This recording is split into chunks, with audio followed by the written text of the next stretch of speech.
Good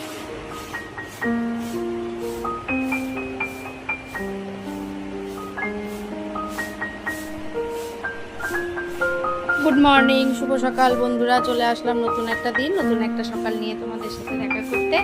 পাখা চালিয়েছি, প্রচণ্ড গরম, গলার অবস্থাও খারাপ, আবার ঠান্ডা লেগেছে, একটু কমলো আবার লেগেছে। এই যে পুজো দিয়ে উঠলাম, দোকানে গিয়েছিলাম, স্নান করে আগে দোকানে গিয়েছি, দোকান থেকে এসে পুজো দিলাম।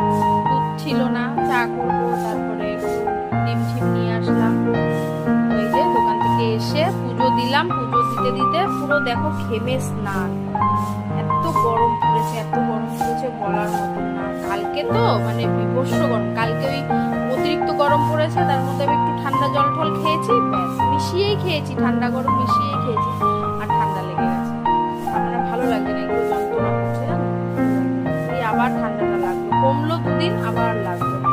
তো এই যে পাটাটা নামাবো, নামিয়ে চা করবো। মা গেছে স্নানে, করে আসলে মাকে চা করে দেবো, খাবে, রুটি কি মুড়ি দিয়ে যা দিয়ে খায় খাবে, খেয়ে তারপরে বাদ বাকি কাজগুলো করবো। এমনি বাসি কাজ সব কর্ম সব সারা হয়ে গেছে। চলো